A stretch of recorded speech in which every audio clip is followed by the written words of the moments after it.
2 महीने के बाद उनकी शादी थी, तो हमने हलवाई बुलाया हुआ था यहाँ घर में, यहाँ बातचीत हो रही थी, अपने उसी में लगे हुए थे।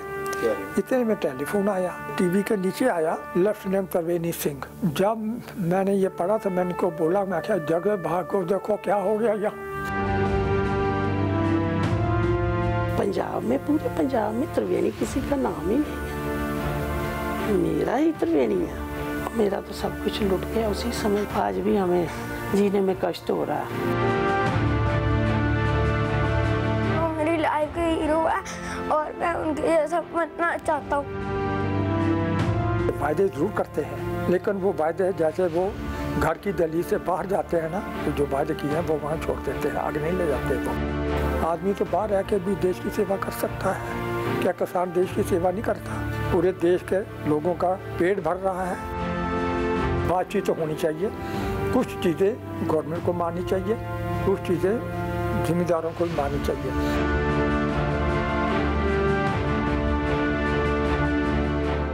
जय जवान जय किसान। एबीपी साझा दा सफ़र अज पहुंचा है पंजाब के सरहदी ज़िले पठानकोट और कहानी है लेफ्टिनेंट त्रिवेणी सिंह की।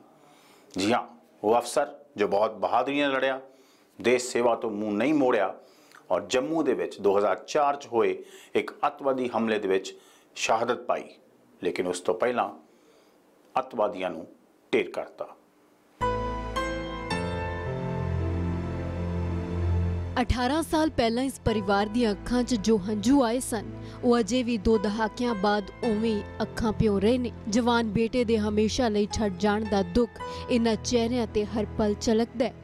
अथरू अक्सर लेफ्टिनेंट त्रिवेणी सिंह दा जिक्र सुनदे ही पलकां दा दायरा तोड़ दिंदे ने। जम्मू ते कश्मीर लाइट इन्फेंट्री दे लेफ्टिनेंट त्रिवेणी सिंह वो बहादुर अफसर सन जिन्हां ने फिदाइन हमले दौरान दहशतगर्दां नूं हमेशा दी नींद सुआया ते फिर खुद शहादत दा जाम पी लिया। पर जम्मू तो 100 किलोमीटर दूर पठानकोट दा परिवार अपने बेटे सिर सेरा सजाउण दियां तैयारियां च लग्या सी।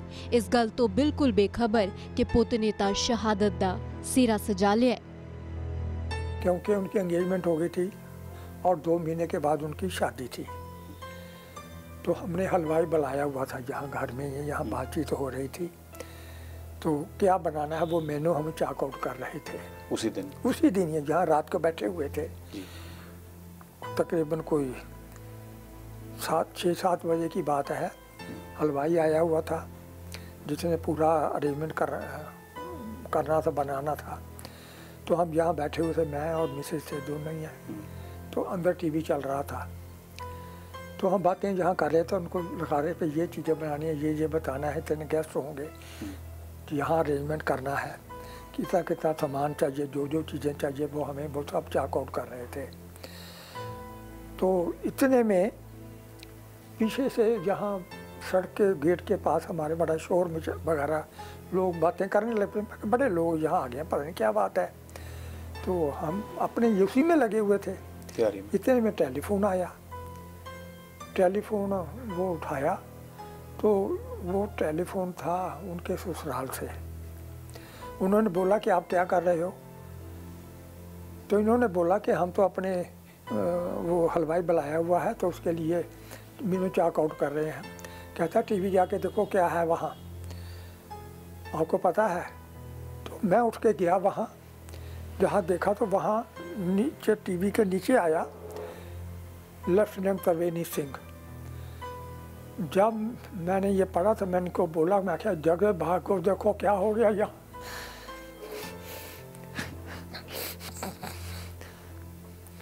मेरी आँखों में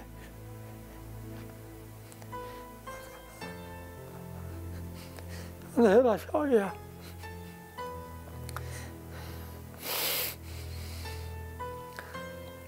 इन्होंने देखा, उसके बाद वो स्लाइड नहीं आई। इन्होंने बोला कि यहाँ और कोई त्रिवेणी नहीं है, सिवाय हमारे बेटे के और कोई त्रिवेणी नहीं है।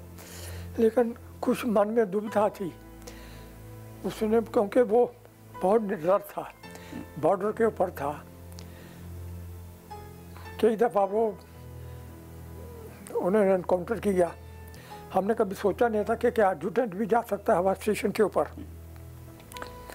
तो देखा तो मैंने फिर टेलीफोन किया, यूनिट में टेलीफोन किया। वहाँ जो जवान था टेलीफोन पर, उसने मेरे से बात किया। मैंने कहा त्रिवेणी ठीक है? कहते हाँ साहब ठीक है। मैं क्या कहाँ मेरी बात कराओ? कहते वो यहाँ नहीं है, स्टेशन पे है। नहीं, उन्होंने ये बोला, ये इतने बोला कि ठीक है, और वो लाइन कट हो गई। मैं क्या मुझे अफसर सीओ से बात कराओ? कहते वो यहाँ नहीं है। मैं किसी अफसर से बात करा दो। कहता कोई नहीं है यहाँ। फिर मैंने अपने साधु कर्नल जीसी सिंह को फ़ोन किया। मैं क्या गाड़ी लेके फटोफट आ जाओ। बस ये दोनों घर में थे, तो हम जम्मू के लिए चल पड़े। ਸ਼ਗਨਾਂ ਦੇ ਗੀਤ ਗਾ ਜਿਸ ਨੂੰ ਕੋੜੀ ਚੜਾਉਂਦੀਆਂ ਤਿਆਰੀਆਂ ਸਨ, ਉਸ ਪੁੱਤ ਦੀ ਅਰਥੀ ਅੱਖਾਂ ਸਾਹਮਣੇ ਦੇਖਣਾ ਸਿਰ ਤੇ ਅਸਮਾਨ ਟੁੱਟਣ ਵਰਗਾ ਸੀ।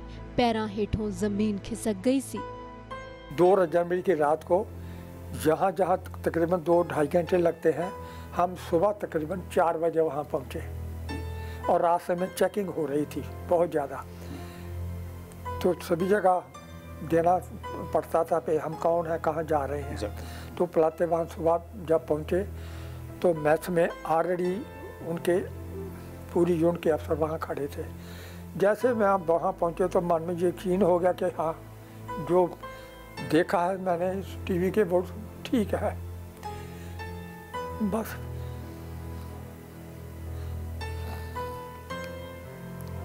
फिर क्या था, हमारी दुनिया उजड़ गई। ਸਾਲ 2004 ਸੀ ਤੇ ਦਿਨ 2 ਜਨਵਰੀ ਜੰਮੂ ਕਸ਼ਮੀਰ ਰੇਲਵੇ ਸਟੇਸ਼ਨ ਤੇ ਫਿਦਾਇਨ ਹਮਲਾ ਹੋਇਆ। ਹਜ਼ਾਰਾਂ ਲੋਕਾਂ ਦੀ ਜ਼ਿੰਦਗੀ ਖਤਰੇ 'ਚ ਸੀ, ਪਰ ਖੌਫ ਅਤੇ ਡਰ ਵਰਗੇ ਸ਼ਬਦਾਂ ਦੇ ਮਾਇਨੇ ਤਾਂ ਲੈਫਟੀਨੈਂਟ ਤ੍ਰਿਵੇਣੀ ਸਿੰਘ ਜਾਣਦੇ ਹੀ ਨਹੀਂ ਸਨ। ਇਸੇ ਲਈ ਕਈ ਜ਼ਿੰਦਗੀਆਂ ਨੂੰ ਬਚਾਉਣ ਦੇ ਲਈ ਆਪਣੀ ਜਾਨ ਦਾਅ ਤੇ ਲਾ ਦਿੱਤੀ। हमने पूरा स्टेशन देखा। उसके 2 स्टेप हैं, एक स्टेप नीचे है, एक स्टेप ऊपर है। ये सब जो हादसा हुआ, ये जो ऊपर वाला स्टेयरकेस है उसके ऊपर हुआ। उसके बाद जो लास्ट था वो गोदाम के पास हुआ है, वो नीचे है वो गोदाम, और उसके नीचे वो पिलर है, उसके ऊपर दूसरी छत है। तो वहाँ मैंने ऊपर जो था स्टेयरकेस था, वहाँ लाइट लगी हुई थी, वो लाइट टूटी हुई थी और गोलियों के निशान थे वहाँ। जब हम नीचे आए, जहाँ गोडाउन था, सॉरी हाँ गोडाउन था, वहाँ जनरेटर लगा हुआ था रेलवे का, और थोड़ा सा आगे जाकर एक इतना बड़ा गड्ढा बना हुआ था जहाँ उन्होंने लगता है कि ग्रेनेड लॉब किया था, और वो गड्ढा बना हुआ था वहाँ। तो जब मैंने वो जनरेटर को देखा तो कोई ऐसी जगह नहीं थी जहाँ मुझे गोलियों के निशान नजर नहीं आए। इतनी गोलियां चली हुई थी वहाँ, और मन में यही था कि ऐसे गोलीबार में कैसे इंसान बच सकता है।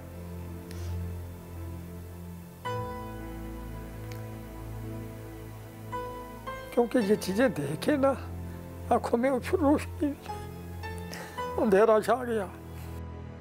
ਲੈਫਟੀਨੈਂਟ ਤ੍ਰਿਵੇਣੀ ਸਿੰਘ ਨੂੰ ਇਸ ਬਹਾਦਰੀ ਦੇ ਲਈ ਮਰਨ ਉਪਰੰਤ ਅਸ਼ੋਕ ਚੱਕਰ ਦੇ ਨਾਲ ਸਨਮਾਨਿਤ ਕੀਤਾ ਗਿਆ। उस वक्त तो कोई नहीं था, बाद में ये अनाउंस हुआ।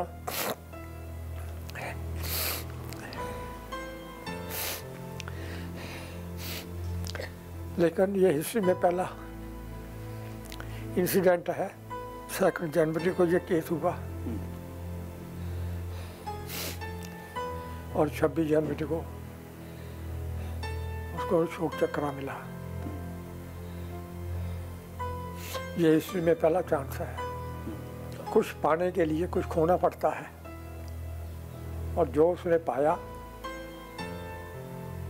वो हमेशा सुवर्ण अक्षरों में हिस्ट्री में लिखा जाएगा, और उसके नाम के पीछे हमारा नाम भी आएगा, और इसी बहाने लोग हमें भी याद करेंगे, हमारा नाम भी लेंगे कि ये उनका बेटा था।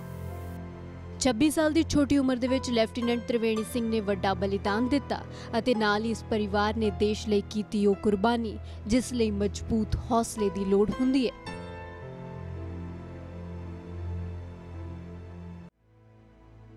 जब बच्चे घर का माहौल देखते हैं तो वो उनका जीवन जो है उस ढांचे में ढल जाता है, क्योंकि उसने मुझे यूनिफॉर्म में देखा है बचपन से ही। तो हो सकता है कि उसके मन में उस यूनिफॉर्म का कोई महत्व रहा होगा।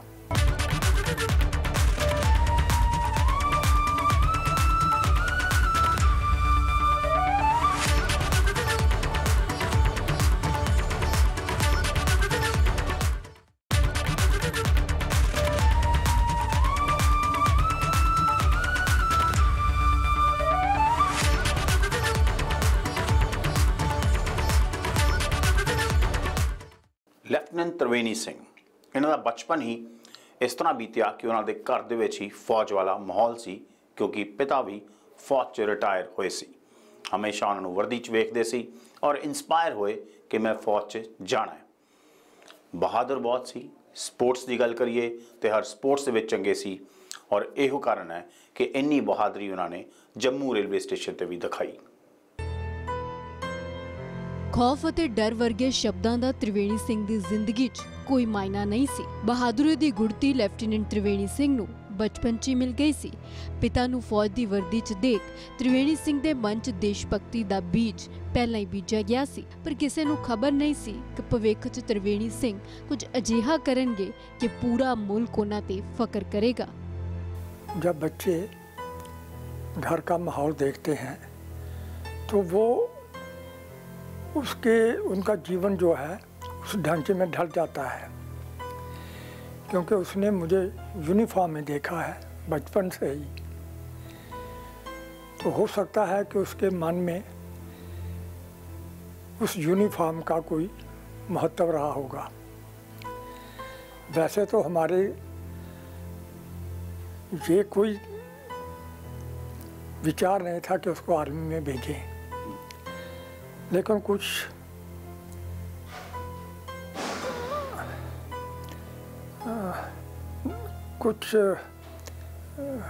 धारणे ऐसे हुई कि हम उसको रोक नहीं सके।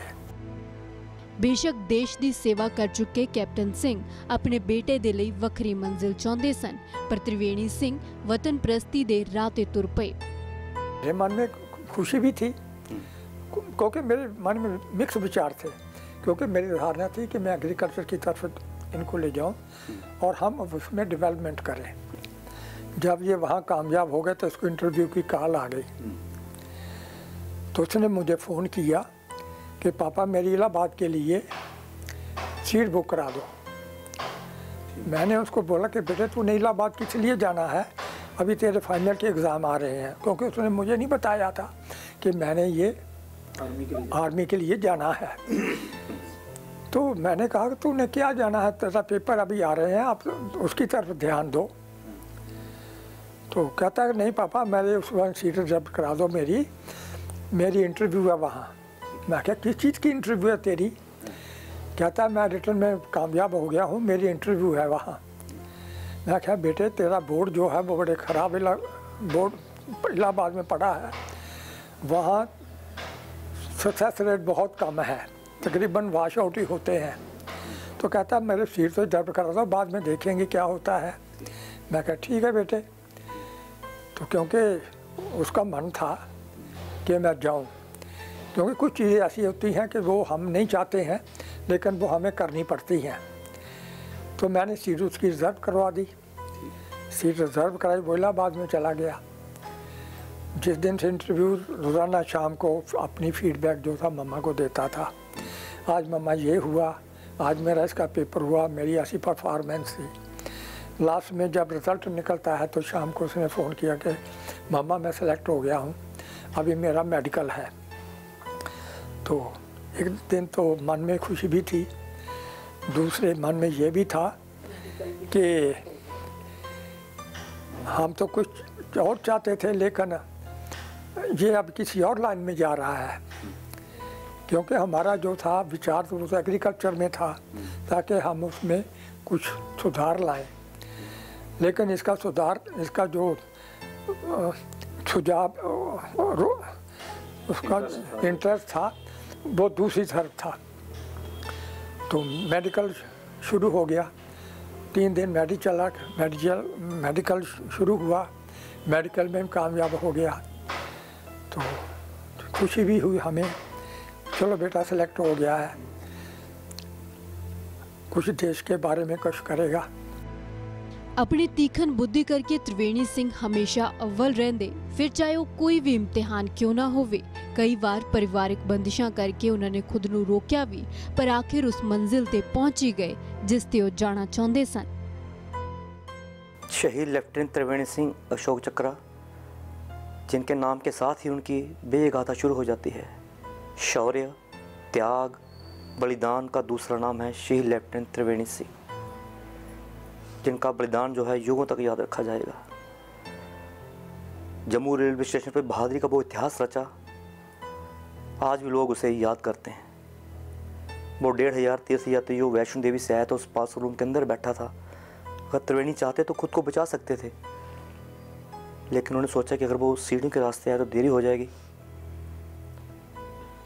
मिलिटेंट जो है ग्रेनेड पार्सल रूम में फेंक देगा, ऊपर से जंप किया, आते उसको हिट किया, और जब उसकी प्राण निकले, जान निकली, उसका ट्रिगर प्रेस होगा और चिन पे इनको बुलेट लगा।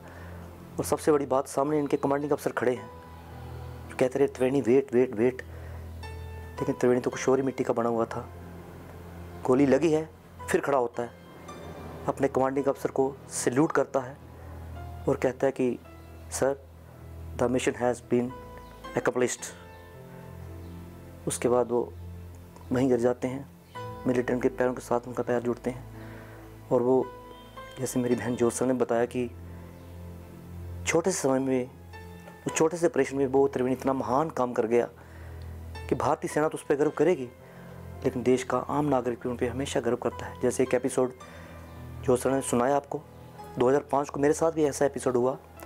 अमृतसर की एक सिख फैमिली, मैं अपने एक दोस्त के साथ वहाँ पे गया, तो मैंने खुद उनके घर में त्रिवेणी की फ़ोटो देखी। तो मैंने उनसे पूछा भी, अंकल आप मुझे कैसे जानते हैं? तो वो एकदम भावुक हो गए, बोलते हुए ये मेरा मसीहा है। मैं अंकल समझा नहीं। बोलता ये मेरा भगवान है, क्योंकि मैं भी उन 1500 तीर्थयात्री वैष्णो देवी जो वहाँ से आए थे, मैं भी उनमें शामिल था। आज मेरे जो सांसें चल रही हैं वो इनकी मानत है। मैं अपने भगवान से पहले से पूछता हूँ। त्रिवेणी सिंह ने अपने मापियां सने पूरे देश नूं माण महसूस करवाया, पर इस हौसले पिछे हंझुआं दी कहानी है। हज़ारां लोकां दी जिंदगी बचाउण लई त्रिवेणी सिंह ने जो शहादत दित्ती, उस बदले परिवार ता उमर दा दर्द हंडाएगा। पर त्रिवेणी सिंह लई अपने परिवार तो पहला अपना देश सी।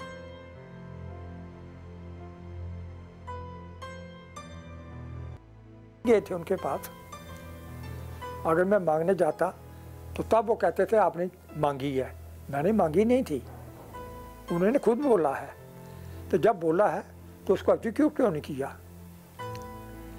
क्या हमारे लीडर जो हैं वो वायदे कर देते हैं और उसको एग्जीक्यूट नहीं करते हैं? ये जो दूसरी लोगों के साथ इनके संबंध हैं, दूसरी कंट्रियों के साथ संबंध हैं, बातचीत से तो संबंध बनते हैं।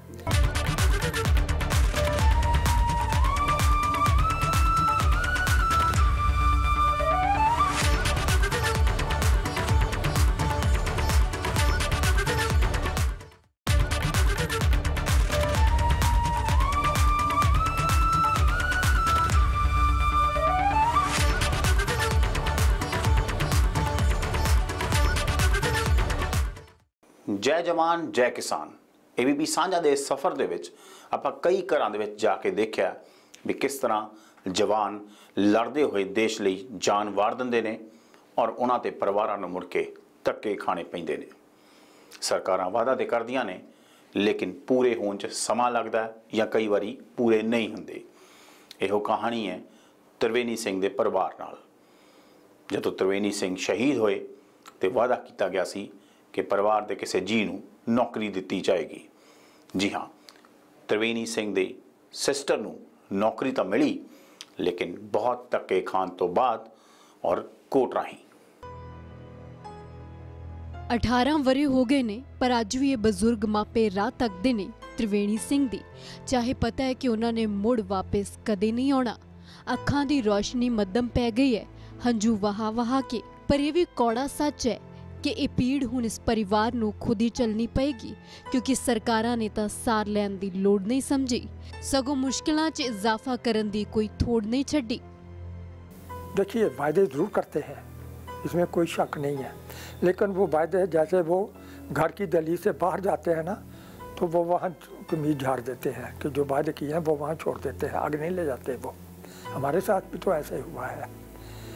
तो इन्होंने कहा कि हम ये नौकरी देंगे, वो नौकरी देंगे, तो हमने कहा ठीक है। कुछ देर तक हम इंतज़ार करते रहे, इन्होंने कुछ नहीं किया।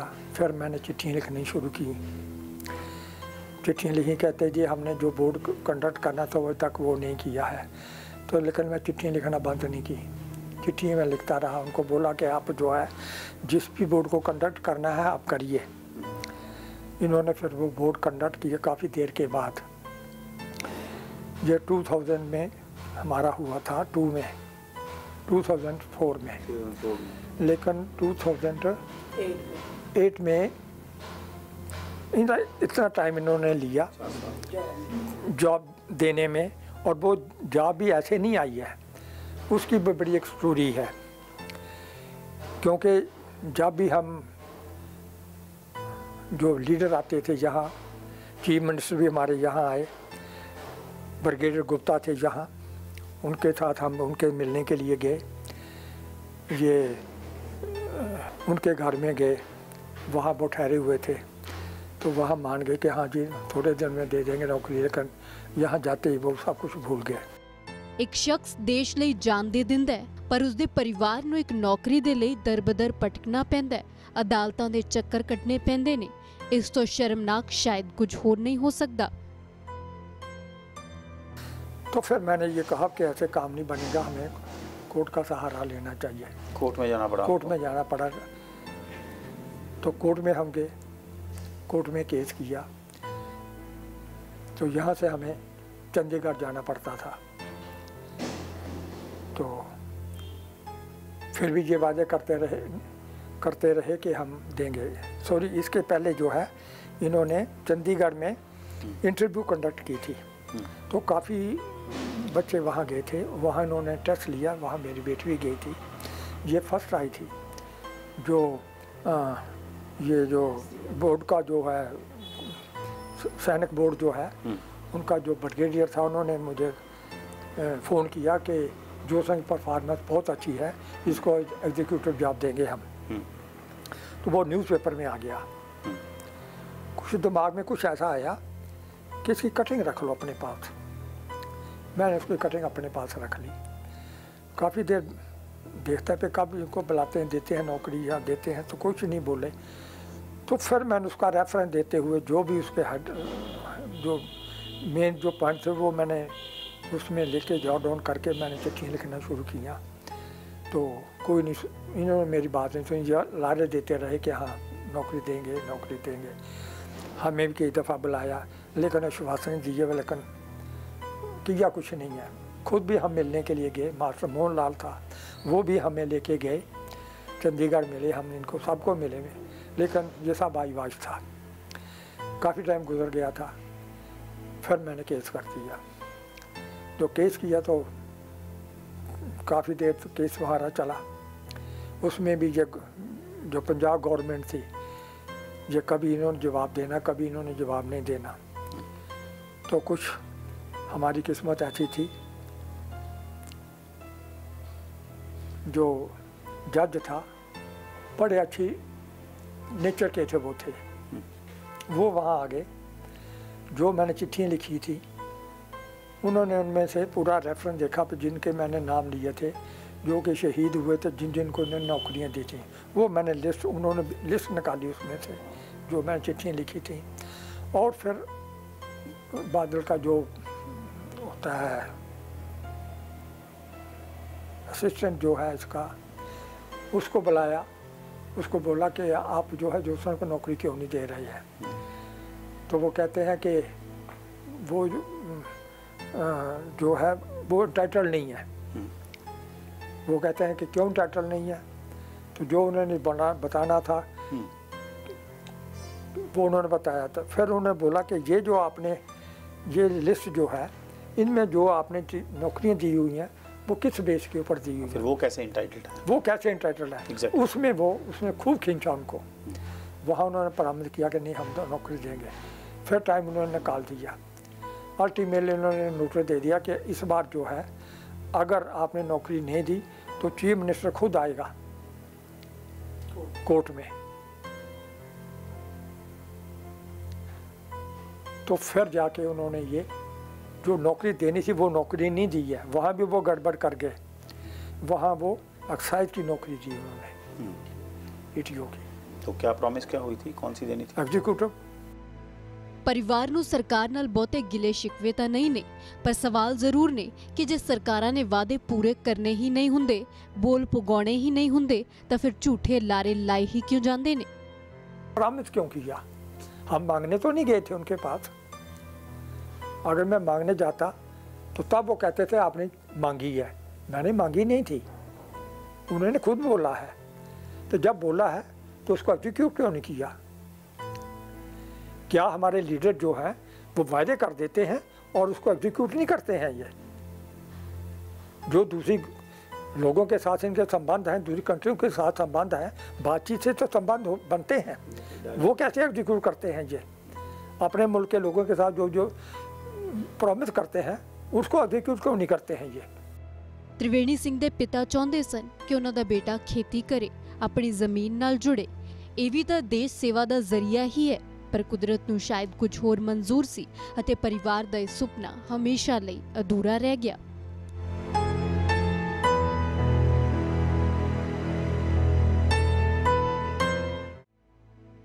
जब त्रिवेणी छुट्टी आते थे तो अपने रूम में जब होते थे तो मैं चाय बना के उनके रूम में लेके जाती थी, दोनों बहनें वहाँ, मैं। और उस समय ऐसे लगता था जैसे हम स्वर्ग में बैठे हुए हैं। ये घर मुझे स्वर्ग लगता था। लेकिन उन्होंने इतना बड़ा सैक्रिफाइस किया देश के लिए। प्राउड भी फील होता है, दुख भी होता है। दुख बहुत होता है जब वो बीच में दिखते नहीं हैं। फिर भी मैं सोचती हूँ नहीं, वो मेरे पास ही है, दूर नहीं है। किसी बहन को कोई तकलीफ़ होती है तो वो पास में होते हैं, उनको तकलीफ़ नहीं आने देते हैं। मौसियों को, किसी को भी वो हमेशा कहती हैं हमने भगवान नहीं देखा, हमने ये भगवान देखा जिन्होंने हज़ारों लोगों की जम्मू रेलवे स्टेशन पर जान बचाई है।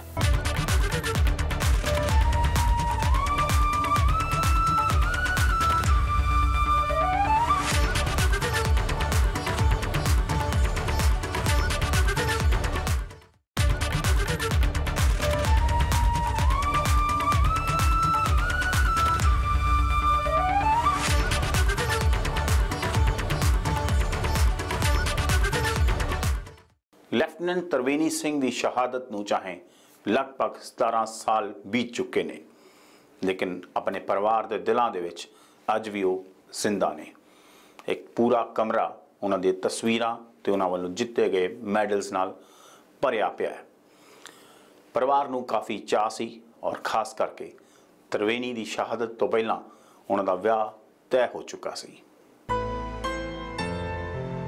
1 ਜਨਵਰੀ ਨੂੰ ਜਦੋਂ ਲੈਫਟੀਨੈਂਟ त्रिवेणी ਸਿੰਘ ਆਖਰੀ ਵਾਰ ਘਰ ਤੋਂ ਗਏ ਤਾਂ ਮਾਪਿਆਂ ਨੂੰ ਕੀ ਪਤਾ ਸੀ ਕਿ ਜਿਸ ਪੁੱਤ ਨੂੰ ਸੋਹਣੀ ਵਰਦੀ 'ਚ ਸਜਾ ਕੇ ਤੋਰਿਆ ਉਸਨੇ ਤਿਰੰਗੇ 'ਚ ਲਿਪਟ ਕੇ ਵਾਪਿਸ ਆਉਣਾ। ਪਰ ਅੱਜ ਵੀ 31 ਦਸੰਬਰ ਦੀ ਉਹ ਸ਼ਾਮ ਦਾ ਇੱਕ ਪਲ ਇਹਨਾਂ ਨੂੰ ਯਾਦ ਹੈ ਜੋ त्रिवेणी ਸਿੰਘ ਦੇ ਨਾਲ ਇਹਨਾਂ ਦੀ ਆਖਰੀ ਮੁਲਾਕਾਤ ਸੀ। तो शाम को लेट उनका फिर वो आ गया। तो मैंने कहा बेटे अभी कैसे? कहते मुझे कमांडर ने बोला कि जाओ न्यू ईयर मनाओ आप। तो फिर वो उसने एक हमारा और बेटा है मेरी साली का, अंकुर उसका नाम है, तो उसको भेजा क्लब में। तो जाके टिकटें लेकर आओ। वो टिकटें लेके आया, 5-6 टिकटें लेके आया। तो जब वो आया तो घर का माहौल ही पूरा चेंज हो गया। तो उनकी जो फैंसी थी जिनके साथ उनकी एंगेजमेंट हुई थी, वो उनकी बहन और मेरे जो साडू हैं उनके लड़के ये सब तैयार होकर क्लब में गए। वहाँ उन्होंने एंजॉय किया। यहाँ तकरीबन वो 4 बजे आए सुबह। 1 जनवरी को फर्स्ट, हाँ जी, 4 बजे यहाँ पहुँचे। तो चाय चू पी तो अपनी फैंसी को बोलता है कि अगर आपने जाना था फटाफट बोलो कि मैं आपको छोड़ आता हूँ, नहीं तो यहाँ सो जाओ। तो वो कहता कि नहीं मुझे छोड़ दो। तो उन्होंने उनकी कोई रिश्तेदार थी यहीं है पठानकोट में, वहाँ उनको छोड़ दिया। आके वो सोने के लिए चले गए। तो मम्मा को बोला कि मम्मा मुझे सुबह जल्दी उठा देना, मैंने वापस जाना है क्योंकि मेरी छुट्टी नहीं है। 1 जनवरी 2004। तो मम्मा ने चाय बनाई और जो ब्रेड वगैरह थी वो लगा के उनको दी। तो कहते हैं कि आधा कप चाय पिया, तैयार हुआ तो फिर तैयार हो गया। वो टाइम था जब मैंने उसको लास्ट स्विच ऑफ किया। जब त्रिवेणी छुट्टी आते थे तो अपने रूम में जब होते थे तो मैं चाय बना के उनके रूम में लेके जाती थी, दोनों बहनें वहाँ, मैं। और उस समय ऐसे लगता था जैसे हम स्वर्ग में बैठे हुए हैं। ये घर मुझे स्वर्ग लगता था। लेकिन उन्होंने इतना बड़ा सैक्रिफाइस किया देश के लिए।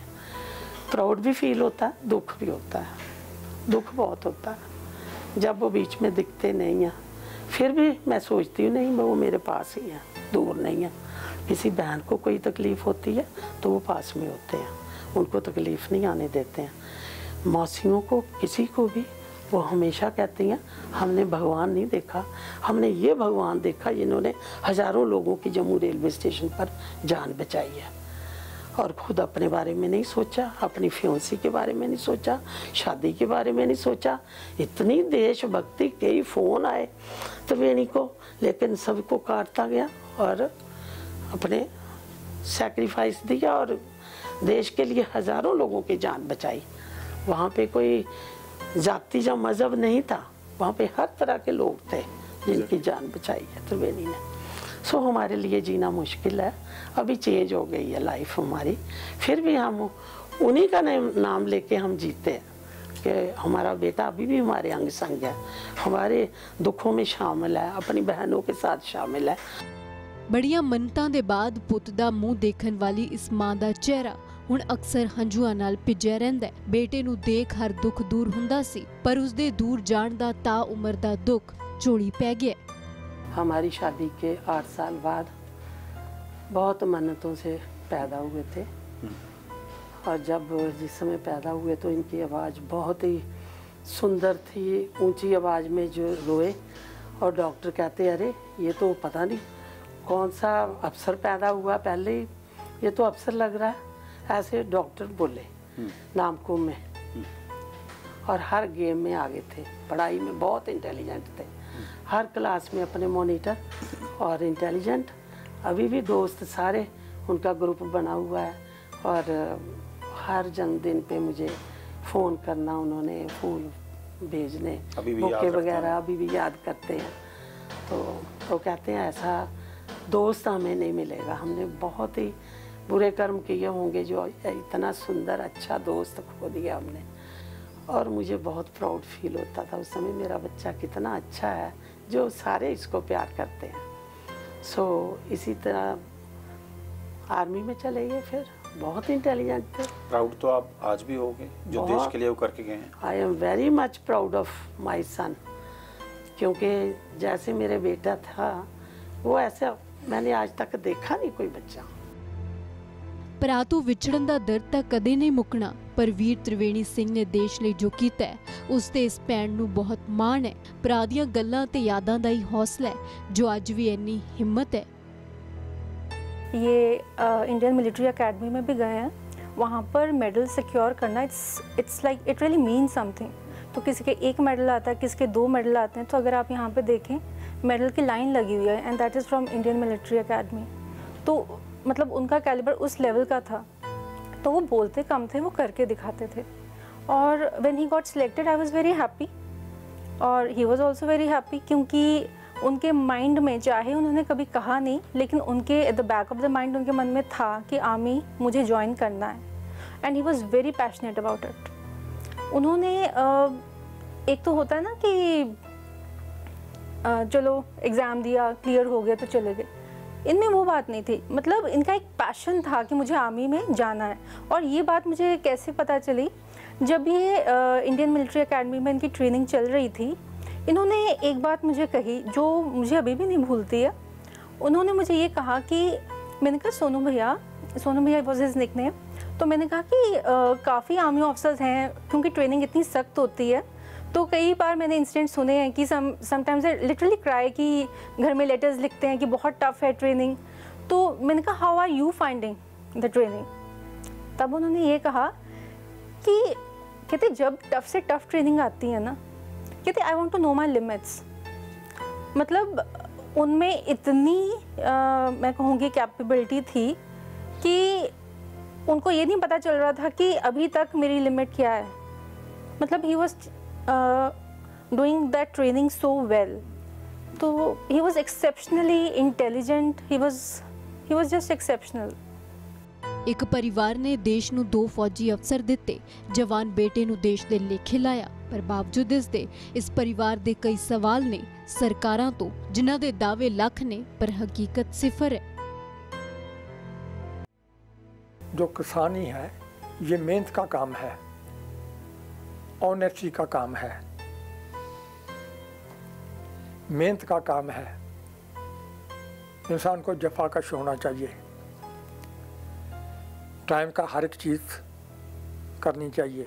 ये नहीं कि आपने ज़मीन जो है तैयार कर ली, फसल टाइम की नहीं लगाई, उसका भी कोई फ़ायदा नहीं है अगर आप उसको लेट चलाओगे। ज़मीन फसल पक गई, आपने टाइम की अगर उसको कटाई नहीं किया तो बीच में गिर जाएगी, उसका भी कोई फ़ायदा नहीं है। एक्चुअली ये साइंटिफिक चीज़ है जो कि हम इसको समझ नहीं रहे हैं। ये ठंगे जो एग्रीकल्चर जो साइंटिफिक है, ठीक टाइम के ऊपर काम करो, आपका उसमें फ़ायदा है। अगर ये आप ये समझो कि आप मिलीनियर बन जाओगे, वो बात गलत है। यह है कि आपका पेट जो है वो खाली नहीं रहेगा, आपकी ज़रूरतें जो है वो पूरी हो जाएंगी।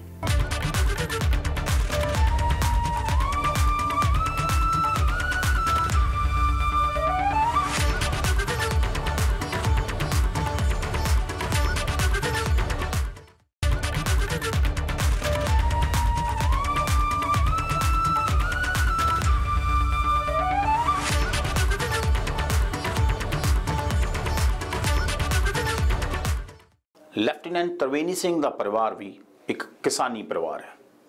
ਉਹਨਾਂ ਦੇ ਪਿਤਾ ਫੌਜ 'ਚ ਵੀ ਰਹੇ ਔਰ ਖੇਤੀ ਵੀ ਕੀਤੀ। ਤਰਵੇਨੀ ਸਿੰਘ ਦਾ ਖੁਦ ਰੁਝਾਨ ਬਹੁਤ ਜ਼ਿਆਦਾ ਖੇਤੀ 'ਚ ਸੀਗਾ ਔਰ ਇਹੋ ਕਾਰਨ ਸੀ ਉਹ ਵੀ ਪੰਜਾਬ ਐਗਰੀਕਲਚਰ ਯੂਨੀਵਰਸਿਟੀ ਦੇ ਵਿੱਚ ਖੇਤੀਬਾੜੀ ਦੀ ਪੜ੍ਹਾਈ ਵੀ ਕਰਨ ਗਏ। ਪਿਤਾ ਚਾਹੁੰਦੇ ਸੀ ਕਿ ਉਹ ਖੇਤੀਬਾੜੀ ਕਰਨ, ਉਹਨਾਂ ਦਾ ਰੁਝਾਨ ਵੀ ਸੀ, ਲੇਕਿਨ ਕਿਸੇ ਤਰ੍ਹਾਂ ਉਹ ਫੌਜ 'ਚ ਭਰਤੀ ਹੋਏ ਔਰ ਅੱਜ ਉਹ ਦਰਦ ਸਮਝਦੇ ਨੇ ਜੋ ਦਿੱਲੀ ਦੇ ਬਾਰਡਰਾਂ ਦੇ ਉੱਤੇ ਲੜਾਈ ਚੱਲ ਰਹੀ ਹੈ और चाहते ने कि हल निकले। त्रिवेणी सिंह नूं जवान नहीं किसान दे रूप च देखना चाहते सन पिता। देश सेवा दे लई वर्दी पाई, इसे लई खुद तां खेती नहीं कर सके, पर अपने बेटे दे लई ओह यही भविख चाहते सन। पर यह मुमकिन ना हो सकिया। पर अजे भी मिट्टी नाल मोह उन्ना ही है जिन्ना पहला सी। आदमी तो बाहर रह के भी देश की सेवा कर सकता है, क्या किसान देश की सेवा नहीं करता? पूरे देश के लोगों का पेट भर रहा है, क्या उसका जो काम है वो प्रशंसनीय नहीं है? मैं प्रीमेच्योर लेके आया था, उसके बाद हमारे घर के हालात ठीक नहीं थे, घर में झगड़ा चढ़ पड़ा, केस हमारे शुरू हो गए भाइयों के साथ। बड़ी मुश्किल से मैंने 15 साल केस लड़ा, ज़मीन ली, 15 साल मैंने ज़मीन का काम किया और जब ये इंसिडेंट हुआ तब से मैंने काम छोड़ दिया। खेती लाहे दा सौदा नहीं, ये सच किसी तो लुकिया भी नहीं है, पर मेहनत अते ईमानदारी दे नाल जुड़िया ये धंधा कईयां लई चंगे रोजगार दा जरिया हो सकता है, पर सवाल सरकार दी नीयत ते चुके जा रहे ने। जो किसानी है ये मेहनत का काम है, ऑनेस्टी का काम है, मेहनत का काम है। इंसान को जफाकश होना चाहिए, टाइम का हर एक चीज़ करनी चाहिए। ये नहीं कि आपने ज़मीन जो है तैयार कर ली, फसल टाइम की नहीं लगाई, उसका भी कोई फ़ायदा नहीं है अगर आप उसको लेट चलाओगे। ज़मीन फसल पक गई, आपने टाइम की अगर उसको कटाई नहीं किया तो बीच में गिर जाएगी, उसका भी कोई फ़ायदा नहीं है। एक्चुअली ये साइंटिफिक चीज़ है जो कि हम इसको समझ नहीं रहे हैं। ये ठंगे जो एग्रीकल्चर जो साइंटिफिक है, ठीक टाइम के ऊपर काम करो, आपका उसमें फ़ायदा है। अगर ये आप ये समझो कि आप मिलीनियर बन जाओगे, वो बात गलत है। यह है कि आपका पेट जो है वो खाली नहीं रहेगा, आपकी ज़रूरतें जो है वो पूरी हो जाएंगी। लेकिन अगर आप ये चाहें कि मैंने ऐश वगैरह करनी है तो वो संभव नहीं है। एग्रीकल्चर में इस्तेमाल होने वाली जो चीज़ें हैं उनके रेट बहुत ज़्यादा बढ़ गए हैं, लेबर बढ़ गई है, फर्टिलाइज़र बढ़ गए हैं, मशीनरी की जो कास्ट है वो बढ़ गई है। गवर्नमेंट कहती तो है कि हम आपको सब्सिडी देंगे, ये करेंगे वो करेंगे, लेकिन जिस तरीके से सब्सिडी दे रही है, जो खाद की कीमत जो पहले 50 केजी की बोरी आती थी, गवर्नमेंट ने रेट उसके बढ़ा दिए, किसानों ने प्रोटेस्ट किया। गवर्नमेंट बहुत चालाक है। इन्होंने क्या किया, रेट थोड़े कम कर दिए और बोरी में से 5 किलो कम कर दिया, 50 के बजाय 45 कर दिया। ज़मींदार कुछ ऐसे कुछ इनोसेंट हैं या बेवकूफ़ मैं समझो, वो मैं कहूँगा उनको ये पता नहीं है कि बोरी नहीं रही, अभी वो बोरी आधी हो गई है। बोरी में जो 50 की जो किलो होता था, 50 नहीं है, वो 45 किलो है। अभी वो भी यही धारणा लेके मैं इतनी बोरियां डाली हैं खाद की। उनको ये नहीं देखते, वो बोरी देखते हैं, दिखता नहीं है कि उसमें कंटेंट कितने हैं। ਇਹ ਪਰਿਵਾਰ ਜੈ ਜਵਾਨ ਜੈ ਕਿਸਾਨ ਦੀ ਹਰ ਕਸੌਟੀ ਤੇ ਖਰਾ ਉਤਰਦਾ ਹੈ, ਪਰ ਇਹਨਾਂ ਦੀ ਕੁਰਬਾਨੀ ਪ੍ਰਤੀ ਸਰਕਾਰਾਂ ਆਪਣੇ ਕੌਲ ਕਰਾਰਾਂ ਤੇ ਕਿੰਨਾ ਖਰਾ ਉਤਰੀਆਂ ਨੇ, ਉਸ ਦਾ ਜਵਾਬ ਨਿਰਾਸ਼ ਕਰਨ ਵਾਲਾ ਹੈ।